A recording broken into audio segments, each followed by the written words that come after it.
Hello दोस्तों, जैसा कि आप सभी लोग जानते हैं कि हम 200 प्लस इंडियन एशियंट हिस्ट्री का टारगेट बनाए हुए हैं कंप्लीट करने के लिए एमसीक्यू बेस्ड क्वेश्चन।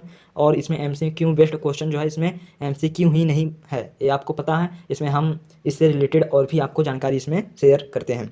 तो देखिए, ये मेरा पार्ट सेकंड है। तो चलिए स्टार्ट करते हैं क्या इसमें है। अगर वीडियो आपको पसंद आएगा तो एक कमेंट अवश्य करके जाइएगा। तो देखिए दोस्तों, वीडियो स्टार्ट होता है। देखिए, तो क्वेश्चन नंबर फर्स्ट क्या है। देखिए क्या है, अशोक के ब्राह्मी अभिलेखों को सर्वप्रथम किसने पढ़ा था। ये क्वेश्चन है। क्या है, अशोक के ब्राह्मी अभिलेखों को सर्वप्रथम किसने पढ़ा था। देखिए पहला यहाँ पर दिया है ऑप्शन SR गोयल ने, दूसरा जेम्स प्रिंसेप, तीसरा HD साकलिया और चौथा BN मिश्रा। तो इसमें से राइट आंसर क्या हो जाएगा। देखिए, अशोक के ब्राह्मी अभिलेखों को सर्वप्रथम किसने पढ़ा था, तो इसका राइट आंसर हो जाएगा question number B, James Prinsep ने पढ़ा था। आप जानते हैं कि अभिलेख में ही, अशोक के अभिलेख से ही हमें मौर्य साम्राज्य के बारे में जानकारी बहुत अधिक मिलती है। वो भी अशोक के बारे में ही उसमें लिखा होता है। तो इससे सबसे पहले जेम्स प्रिंसेप ने पढ़ा था। आप जान जाइए कि जेम्स प्रिंसेप कौन है। जेम्स प्रिंसेप जो है अलेक्जेंडर कनिंघम को आप जानते हैं, जो कि पुरातत्व विभाग के डायरेक्टर जनरल हैं। तो उन्हीं के यहाँ सहकर्मी थे। और अशोक को, आपको पता है कि अशोक को यह कहाँ से पता चला कि हमें अभिलेख पर अपना ये सभी चीज़ करवाना चाहिए, जिससे आगे जाकर लाभ होगा।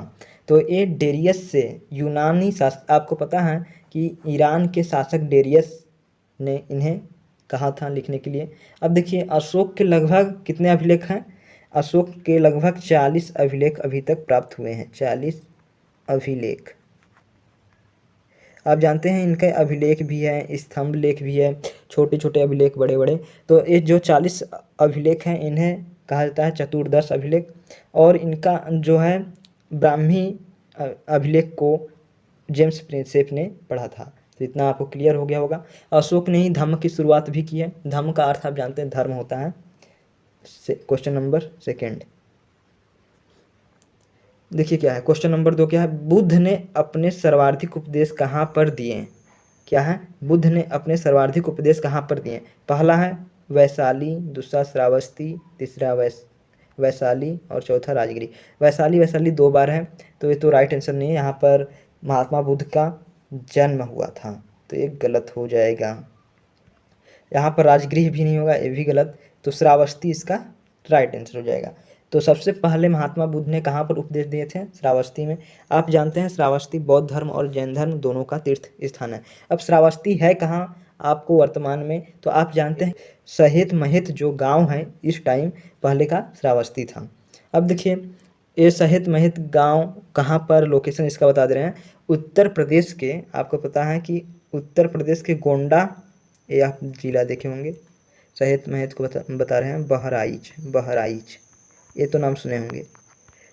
ये जो है दोनों जिले की सीमा पर श्रावस्ती बौद्ध धर्म तीर्थ स्थान है। अब देखिए, यहाँ पर उत्तर प्रदेश में जो है, ये जो तीर्थ स्थान है, तीर्थ स्थल बनाए गए हैं, जो सीमा पर पड़ता है, बौद्ध तीर्थ स्थल यहाँ पर बनाए गए हैं।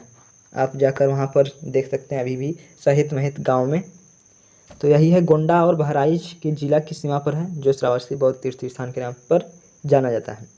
अब देखिए, आज यहाँ पर देखिए बौद्ध धर्मशाला, मठ और मस्जिद यहाँ पर स्थापित किए गए हैं।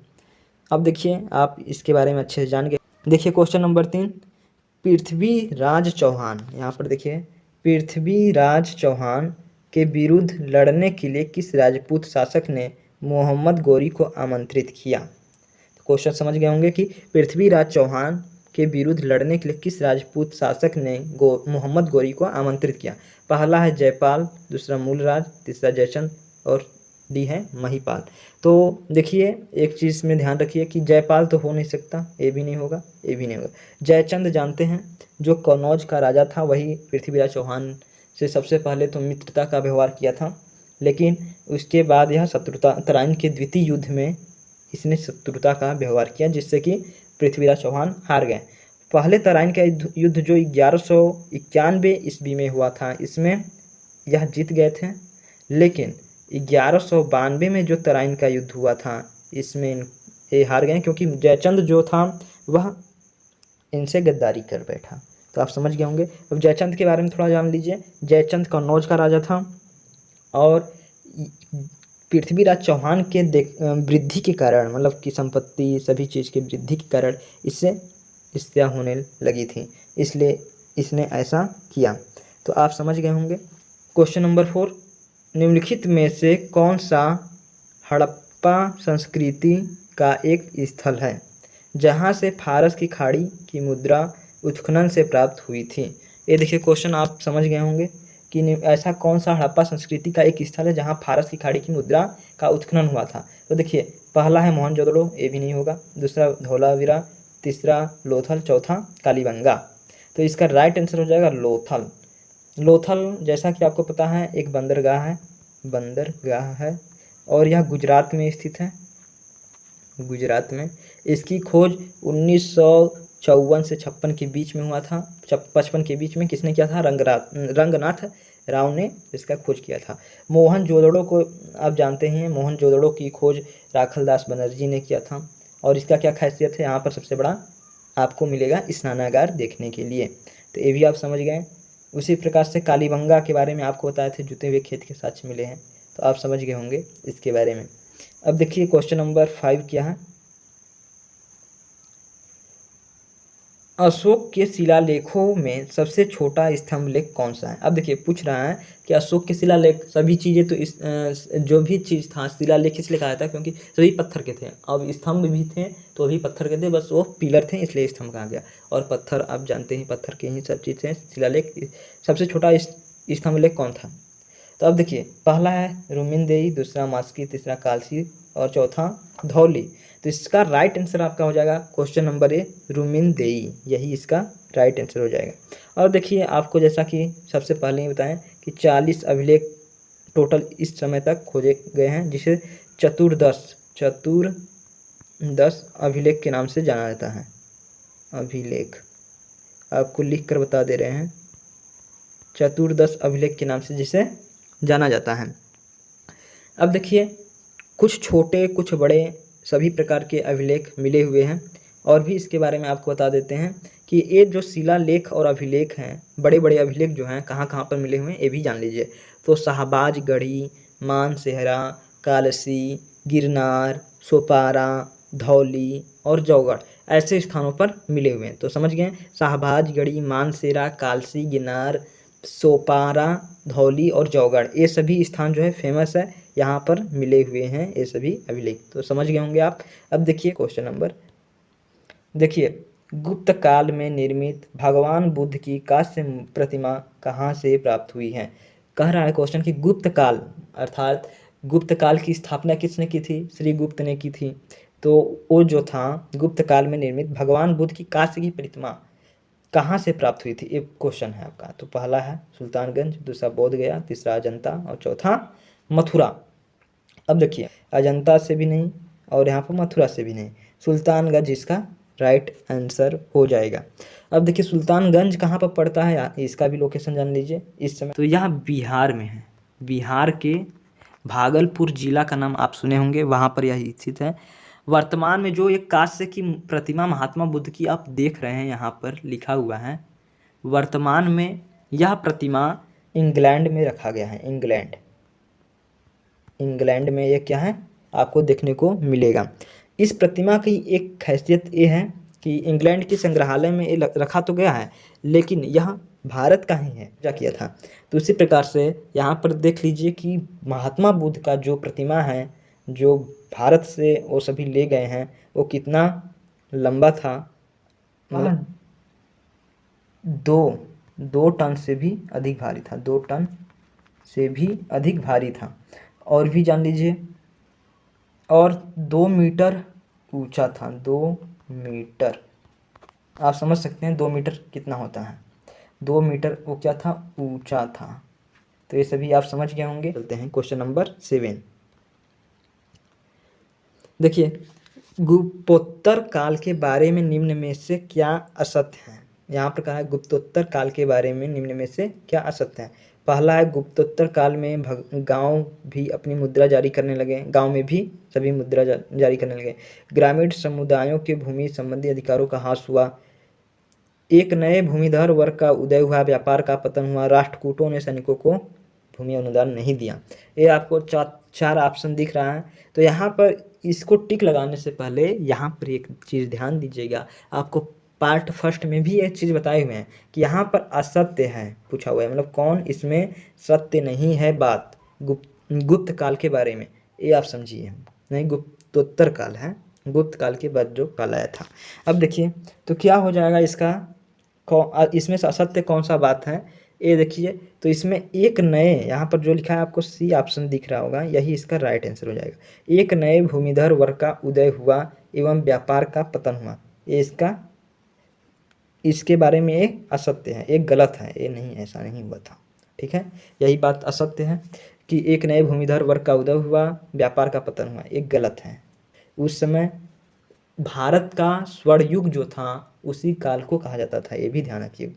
गुप्त काल जो था उसे, उससे पहले का काल उसे कहा जाता था, श्री गुप्त ने उसका स्थापना किया, उसे भारत का स्वर्ण युग, भारत का स्वर्ण युग। आप समझ गए होंगे। तो चलिए स्टार्ट करते हैं अगले क्वेश्चन की ओर। गुप्त संवत 319 से 20 को प्रारंभ करने का श्रेय किसे दिया जाता है? पहला है श्रीगुप्त, दूसरा चंद्रगुप्त प्रथम, तीसरा समुद्रगुप्त, चौथा कुमारगुप्त। तो श्रीगुप्त तो स्थापना किए हुए हैं। श्रीगुप्त कौन किया है? श्रीगुप्त गुप्त वंश का स्थापना, गुप्त वंश। चंद्रगुप्त प्रथम, अब देखिए चंद्रगुप्त प्रथम क्या है कि इसमें अच्छे से शासन किए हुए हैं। ऐसे तो सभी इसमें के शासक जो थे अच्छे थे। देखिए इन्होंने ही, चंद्रगुप्त प्रथम इसका राइट आंसर हो जाएगा, इन्होंने ही गुप्त संवत 319 से 320 में चलाया था। जब ये 319 ईस्वी में यह गुप्त संवत की स्थापना किए थे, उस समय ही इनका राज्याभिषेक हुआ था। गद्दी पर बैठने के लिए इनका राज्याभिषेक किया गया था। मगध के कुछ भागों तक जो राज्य उनका सीमित था, ये जो चंद्रगुप्त प्रथम है, इन्होंने इसका विस्तार किया, जिससे विस्तार करके इलाहाबाद, अब जो इसमें प्रयागराज देख रहे हैं इलाहाबाद, यहाँ तक अपने शासन को स्थापित किया तथा इसके खुशी में उन्होंने महाराजा धीराज की उपाधि धारण की। महाराजा धीराज, एक ही में नहीं लिख पाए तो यहाँ पर देख सकते हैं आप, महाराजा धीराज की उपाधि इन्होंने धारण की यहाँ पर, जब इलाहाबाद तक अपना राज्य का विस्तार किया। तो आप समझ गए। अब देखिए समुद्रगुप्त को बता चुके हैं कि इससे क्वेश्चन आता है, बहुत बार आ चुका है पेपर में भी। भारत का नेपोलियन किसे कहा जाता है? समुद्रगुप्त को। चंद्रगुप्त प्रथम के बारे में जान गए, इन्होंने गुप्त संवत की स्थापना करवाई है। और भी आपको जानना होगा कि कौन कौन से संवत होते हैं, कब आरंभ किए गए हैं, जो कि ये भी इम्पोर्टेंट है। तो आप मेरा ट्रिक देख सकते हैं, हम ट्रिक भी आपको बताए हुए हैं शॉर्ट वीडियो के रूप में। तो ये आप समझ गए, अच्छे से आप याद कर सकते हैं। हमारे चैनल को ज्वाइन करेंगे तो आपको बहुत ही बेनिफिट होगा, नुकसान तो कुछ भी नहीं होने वाला है।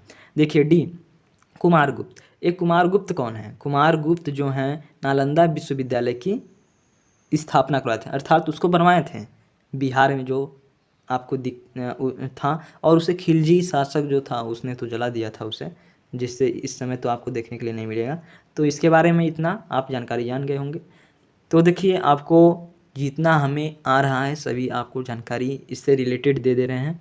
अब आपकी मर्जी, सब्सक्राइब कीजिए, लाइक कीजिए। देखिए क्वेश्चन नंबर 9 क्या है? गुप्त काल का प्रसिद्ध खगोल शास्त्री कौन था? क्या है? गुप्त काल का प्रसिद्ध खगोल शास्त्री कौन था? गुप्त काल के प्रसिद्ध खगोल शास्त्री को देख लीजिए।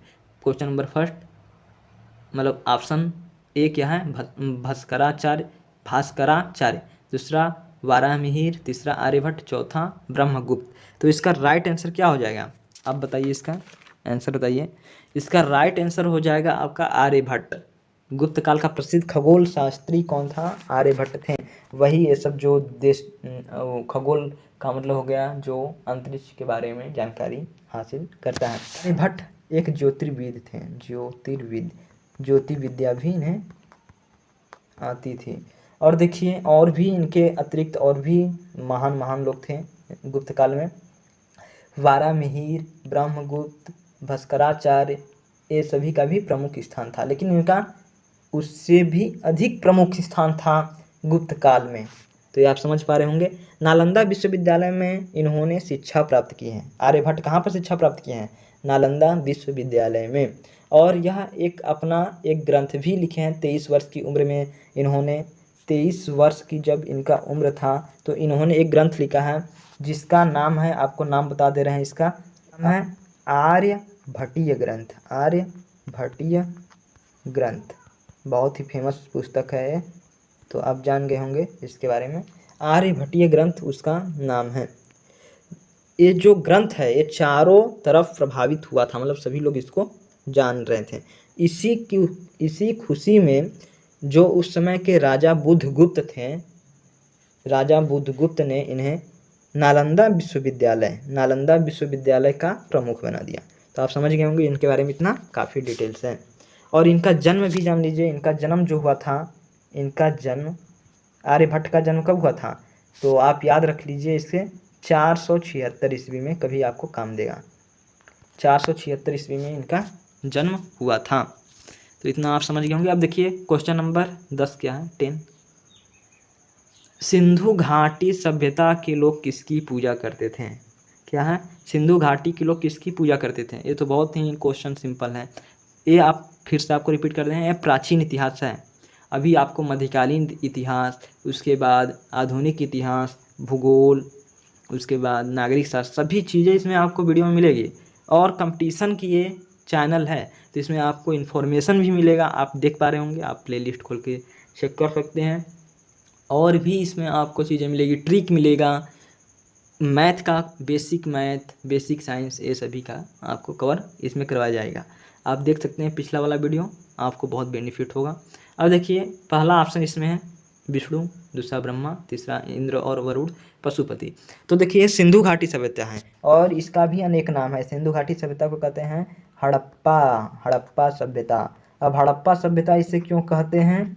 क्योंकि यहाँ पर हड़प्पा में सबसे पहले मिला था वस्तुएं, इसलिए हड़प्पा सभ्यता इसे कहा जाता है। अब क्वेश्चन ये भी आता है कि सिंधु घाटी सभ्यता तब इसे क्यों कहते हैं? क्योंकि यह सिंधु नदी के किनारे अधिकांश इसकी सभ्यताएं देखने के लिए मिली थी।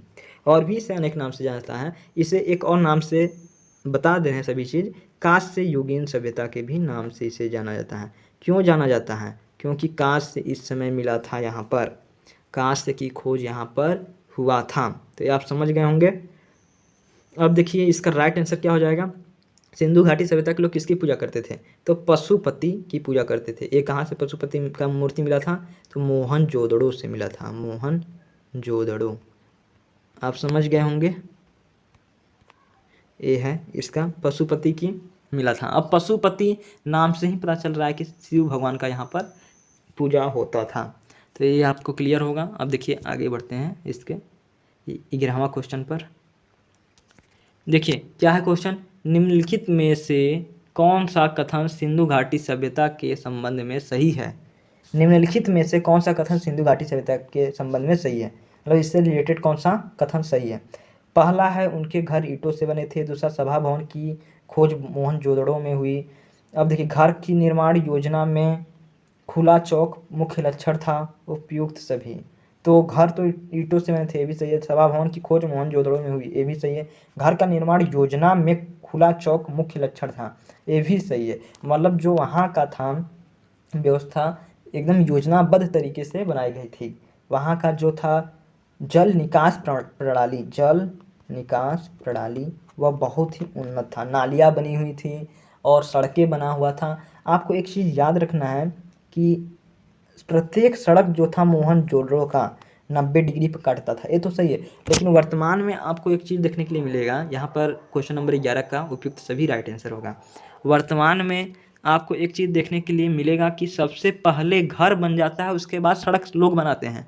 लेकिन हड़प्पा सभ्यता में ऐसा नहीं था। सबसे पहले सड़क बन गई, नाली तैयार हो गया, सभी चीज़ें तैयार होने के बाद घर बनाए जाते थे जिससे कोई भी दिक्कत नहीं हो। इसको कहते हैं, जो इस प्रकार से है, एक क्वेश्चन आता है कि जो ऐसे 90 डिग्री पर जब ऐसे काटते हैं दोनों तरफ से, तो इसे कौन सी पद्धति कहते हैं? तो इसे कहते हैं ग्रिड पद्धति। ये भी याद रखिए, ग्रिड पद्धति इसे कहते हैं।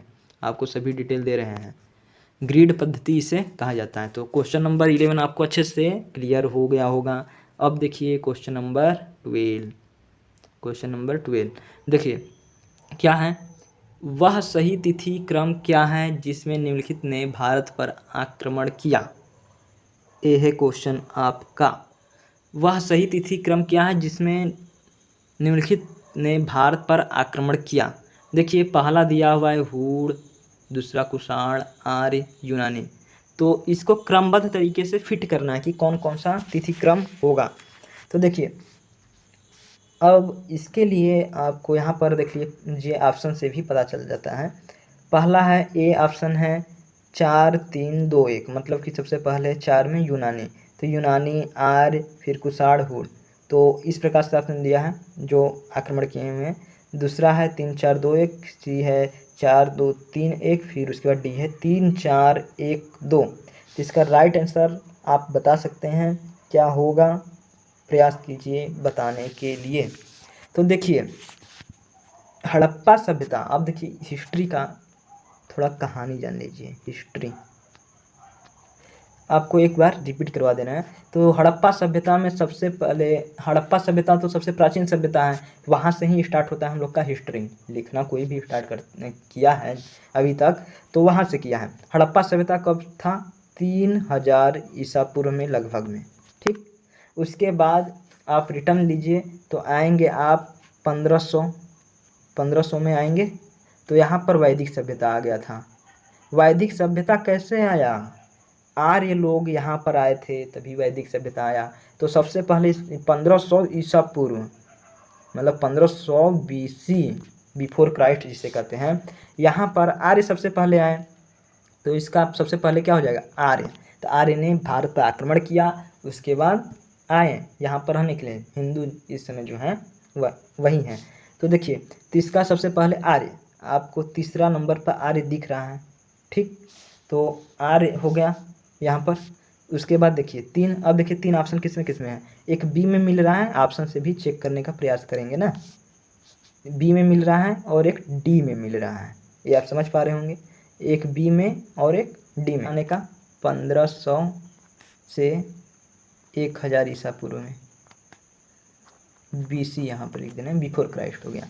कुषाण कब आए थे, कुषाण का कालक्रम आपका हो जाएगा प्रथम सदी, मतलब 100 ईस्वी में आए थे। ईस्वी आ गया यहाँ पर, आप समझ पा रहे होंगे। उसके बाद हूण कब आए थे, हूण का आने का कार्य है 460 ईस्वी में, 460 ईस्वी, मतलब कि स्कंदगुप्त का शासनकाल था।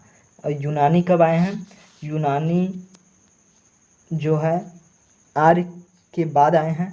तो आप समझ पा रहे होंगे कि इनका क्रम कब रहा होगा, 326 ईसा पूर्व, 326 325 ईसा पूर्व के बीच में आए हैं। आप सभी को एक क्लियर होगा। तो सबसे पहले 1500 से 1000 ईसा पूर्व, मतलब आर्य। तो आर्य यहाँ पर है, तीसरा हो गया 3।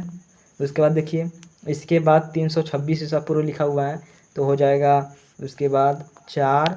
उसके बाद हो जाएगा कुषाण का 100 ईस्वी लिखा हुआ है, तो यहाँ पर कुषाण हो जाएगा। उसके बाद हूण हो जाएगा कि 460 ईस्वी लिखा हुआ है। 3 4 2 1, देखिए राइट आंसर यहाँ पर मिल रहा है, हाँ मिल रहा है। तो यही इसका राइट आंसर हो जाएगा। आपको समझ में आ गया होगा। आप देखिए क्वेश्चन नंबर 13 क्या है, क्वेश्चन पढ़िए। किसके गणतंत्र में बुद्ध ने महापरिनिर्वाण प्राप्त किया, किसके गणतंत्र में बुद्ध ने महापरिनिर्वाण प्राप्त किया। अब देखिए किसका था उस समय, तो मल्लों के, लिच्छवियों के, शाक्यों के, पालों के। बुद्ध ने महापरिनिर्वाण अर्थात मृत्यु को प्राप्त हुए थे, किसका उस समय शासन काल था। तो देखिए इसको समझने के लिए आपको पता होगा कि मल्लों के इसका राइट आंसर हो जाएगा, मल्लों के इसका राइट आंसर हो जाएगा। लिच्छवियों की नहीं होगा क्योंकि इस समय अच्छे से लोग थे, ये भी नहीं होगा, ये भी नहीं होगा। इसका मल्लों की इसका राइट हो जाए आंसर हो जाएगा। अब बुद्ध का जान लीजिए कि जन्म हुआ था आपका 563 ईसा पूर्व में, और मृत्यु इनका हुआ था 483 ईसा पूर्व में। आप समझ पा रहे होंगे क्यों उल्टा दिया हुआ है, क्योंकि ए बी सी चल रहा है, अभी ईस्वी नहीं आया है, एडी नहीं आया है। ये आप समझ पा रहे होंगे। 563 में जन्म, 483 में मृत्यु। इसका मतलब ये कितने साल तक जिंदा रहें, तो आप इनको घटा कर देख सकते हैं, 80 वर्ष तक यह जिंदा रहे हैं। तो इनकी मृत्यु कुशीनगर में हुआ है, कुशीनगर, कुशीनगर में इनका मृत्यु हुआ है। तो इतना जानकारी आपके लिए काफ़ी है। अब देखिए क्वेश्चन नंबर 14, बौद्ध धर्म से संबद्ध अर्धगोलाकार अंत्येष्टि संबंधी टीले को कहते हैं। बौद्ध धर्म से संबद्ध अर्धगोलाकार अंत्येष्टि संबंधी टीले को क्या कहते हैं? ये तो क्वेश्चन पढ़ते ही आप समझ गए होंगे। क्या है पहला ऑप्शन? स्तूप, दूसरा तोरण, तीसरा विहार, दुखंग। तो अर्धगोलाकार आकृति, तो ऐसे तो स्तूप की ही तो आकृति है, ऐसे जो लगा रहता है। तोरण है, इस प्रकार से बना होता है अच्छे से, तो इसका स्तूप राइट आंसर हो जाएगा। समझ गए? यहाँ स्तूप में जो है क्या इनके अस्थियों को दफनाया गया है। आपको पता होगा स्तूप में महात्मा बुद्ध के अस्थियों को दफनाया गया है। विभिन्न भागों में, कितने भागों में इनके अस्थियों को बांटा गया? 8 भागों में इनके, जहाँ जहाँ पर स्तूप बनाए गए हैं वहाँ वहाँ पर इन्हें दफनाया गया, 8 भागों में। और आपको पता है कि महाराज अशोक जो थे, सम्राट अशोक 84,000 स्तूपों का निर्माण करवाया है। अब स्तूप का मतलब आप समझ गए होंगे कि यह महात्मा बुद्ध से रिलेटेड स्तूप है। अस्थियों को दर्शाया गया है इसमें। तो स्तूप किसे कहते हैं? तो जिसमें महात्मा बुद्ध के अस्थियों को दफनाया गया उसे स्तूप कहते हैं। ये आपको क्लियर होगा। अब देखिए क्वेश्चन नंबर 15, मेगास्थनीज किसके दरबार में था? क्या है? मेगास्थनीज किसके दरबार में था? पहला चंद्रगुप्त मौर्य, दूसरा अशोक, तीसरा हर्ष और चौथा इनमें से कोई नहीं। तो इसका क्वेश्चन है कि मेगास्थनीज किसके दरबार में आया था? तो आपको पता है मौर्य वंश के समय आया था, अशोक के समय नहीं। अशोक के ये चंद्रगुप्त मौर्य दादा लगते हैं, समझे? तो अशोक चंद्रगुप्त मौर्य को क्या कहेंगे? दादा। तो आप समझ गए होंगे। ये अशोक किसके पुत्र हैं? ये आपको पता होना चाहिए। अशोक जो है बिंदुसार के पुत्र हैं। बहुत लोग बिंदुसार और बिंबिसार में कंफ्यूज होंगे। इतिहास आप लोग पढ़ते होंगे तो आप एक नोटिस किए होंगे, बिंबिसार और बिंदुसार। बिंबिसार कोई कहेगा तो आप समझ जाएगा कि हर्यक वंश का बात कर रहा है। हर्यक वंश के स्थापना किसने की थी? बिंबिसार ने। यहाँ पर जो है बिंदुसार, अशोक के पिताजी का नाम है बिंदुसार। समझ गए होंगे। ये हर्ष है, हर्षवर्धन से रिलेटेड। तो ये हो गया पुष्यभूति वंश के शासक हैं, ये भी बहुत ही अच्छे शासक थे उस समय। इनमें से कोई नहीं इसका, तो कुछ नहीं होगा। तो आप समझ गए होंगे इसका राइट आंसर चंद्रगुप्त मौर्य हो जाएगा। मौर्य वंश की स्थापना जिसने की थी वो चंद्रगुप्त मौर्य हैं। इनसे रिलेटेड कुछ बातें बता दे रहे हैं। चंद्रगुप्त मौर्य के ही सलाहकार थे, अर्थात प्रधानमंत्री थे। कौन? आप जानते होंगे, चाणक्य को। चाणक्य को और किस नाम से जाना जाता है? ये भी आपको पता होगा। चाणक्य को विष्णुगुप्त के नाम से भी जाना जाता है, कौटिल्य के नाम से भी जाना जाता है। ये भी ध्यान रखिए। ये सब जो क्वेश्चन है जो पूछा जा सकता है पेपर में, वो आपको अच्छे से बता रहे हैं। चाणक्य को विष्णुगुप्त के नाम से और कौटिल्य के नाम से जानते हैं। और भी इन्हें एक चीज़ और कहते हैं, राजनैतिक पंडित। तो ये सभी आप क्लियर कर लीजिए अपना, आप जान गए होंगे। अब यहाँ पर ये सभी के बारे में तो चर्चा हो गया, लेकिन यहाँ पर मेगास्थनीज भी लिखा है। मेगास्थनीज क्यों आए थे, किसने इन्हें भेजा था? तो आपको पता होगा कि यह यूनानी शासक सेल्यूकस का राजदूत था। यह किसका राजदूत था? यूनानी शासक सेल्यूकस का राजदूत। पेपर में आएगा तो आप लिख दीजिएगा, ठीक है। 16वां नंबर पर हम लोग चलते हैं। देखिए क्वेश्चन नंबर 16। क्वेश्चन नंबर 16 क्या है? अपने अभिलेखों में प्रायः जिस नाम से अशोक संदर्भित हैं वह है। तो किस नाम से? प्रियदर्शी पहला है, दूसरा धर्मदेव, तीसरा चक्रवर्ती और चौथा धर्मकीर्ति। तो इसका राइट आंसर हो जाएगा प्रियदर्शी, क्योंकि यह इसी के नाम से जाने जाते थे। यह अपने आप को देवों का प्रिय बताते थे, अर्थात देवाना प्रिय, देवानाम प्रिय भी इन्हें कहते हैं। और प्रियदर्शी लोगों का प्रिय थे, इसलिए प्रियदर्शी भी ये अपने आप का नाम रखे हुए थे। देवताओं का प्रिय और प्रियदर्शी। तो समझ गए होंगे। अब देखिए क्वेश्चन नंबर 17। अब देखिए क्वेश्चन नंबर 17 क्या है कि चरक थे एक विख्यात। चरक का नाम भी आप लोगों ने कभी न कभी सुना होगा। पहला इतिहासकार, दूसरा चिकित्सक, तीसरा मंत्री और चौथा ज्योतिषविद। तो चरक थे एक विख्यात क्या थे? तो चिकित्सक होगा। इन्हें ही कहा जाता है भारतीय चिकित्सा शास्त्र का विश्व। इन्हें विश्व किस नाम से जानता है? भारतीय चिकित्सा शास्त्र के नाम से इन्हें विश्व जानता है। आप समझ गए होंगे। इनका एक फेमस ग्रंथ भी है जिसे चरक संहिता के नाम से जाना जाता है, चरक संहिता। तो आप समझ गए होंगे। चरक थे एक विख्यात चिकित्सक। इनके एक रचना भी किए हैं जिन्हें चरक संहिता के नाम से जाना जाता है। यही एक ऐसे थे उस समय। यह किससे रिलेटेड है? किस राजा के? कनिष्क के उस समय यह राजवैद्य थे। ये ध्यान रखिएगा, राजवैद्य मतलब राजा का वैद्य थे। तो चरक संहिता धर्म ग्रंथ का रचना ये किए हैं, ये भी ध्यान रखिएगा, बहुत बार क्वेश्चन आता है इससे रिलेटेड। अब देखिए क्वेश्चन नंबर 18। अब देखिए यहाँ पर 18वां क्वेश्चन है, हर्षवर्धन ने शासन किया था। हर्षवर्धन ने शासन किया था, कहाँ पर किए थे? मतलब किस शताब्दी में किए थे को यहाँ पर अनुमान लगा सकते हैं। पहला 8वीं शताब्दी के दौरान, दूसरा 9वीं, तीसरा 7वीं और डी इनमें से कोई नहीं। तो आप जानते हैं हर्षवर्धन जो हैं पुष्यभूति वंश के राजा थे। ठीक है, पुष्यभूति इस वंश की स्थापना किए थे, इसलिए पुष्यभूति। हर्ष उस समय शासन किए थे जब इनके भाई प्रभाकर वर्धन का मृत्यु हो गया था, तब हर्षवर्धन आए शासन करने के लिए, ये भी ध्यान रखिए। देखिए ये 7वीं शताब्दी के दौरान शासन किए थे।